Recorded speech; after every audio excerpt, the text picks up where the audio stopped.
महिलरूपम नामक एक दक्षिणी शहर के पास भगवान शिव का एक मंदिर था। वहाँ एक पवित्र ऋषि रहते थे और मंदिर का बड़ी की मात्रा देखभाल करते थे। वे भिक्षा के लिए शहर में हर रोज जाते थे और भोजन के लिए शाम को वापस आते थे। वे अपनी आवश्यकता से अधिक एकत्र कर लेते थे और बाकी का बर्तन में डालकर गरीब मजदूरों में बांट देते थे, जो बदले में मंदिर की सफाई करते थे और उसे सजावट का काम किया करते थे। उसी आश्रम में एक चूहा भी अपने बिल में रहता था और हर रोज कटोरे में से कुछ न कुछ भोजन चुरा लेता था।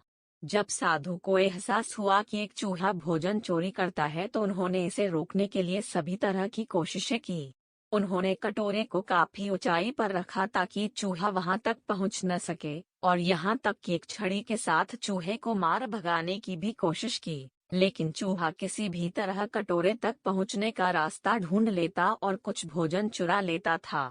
एक दिन एक भिक्षुक मंदिर की यात्रा करने के लिए आए थे, लेकिन साधु का ध्यान तो चूहे को डंडे से मारने में था और वे भिक्षुक से मिल भी नहीं पाए। इसे अपना अपमान समझ भिक्षुक क्रोधित होकर बोले, आपके आश्रम में फिर कभी नहीं आऊंगा, क्योंकि लगता है मुझसे बात करने के अलावा आपको अन्य काम ज्यादा महत्वपूर्ण लग रहा है। साधु विनम्रता पूर्वक चूहे से जुड़ी अपनी परेशानियों के बारे में भिक्षुक को बताते हैं कि कैसे चूहा उनके पास से भोजन किसी न किसी तरह से चुरा ही लेता है। यह चूहा किसी भी बिल्ली या बंदर को हरा सकता है अगर बात मेरे कटोरे तक पहुंचने की हो तो। मैंने हर कोशिशें की हैं, लेकिन वो हर बार किसी न किसी तरीके से भोजन चुरा ही लेता है।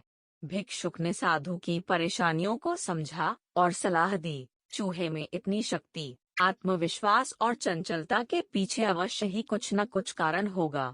मुझे यकीन है कि इसने बहुत सारा भोजन जमा कर रखा होगा और यही कारण है कि चूहा अपने आप को बड़ा महसूस करता है और इसी से उसे ऊंचा कूदने की शक्ति मिलती है।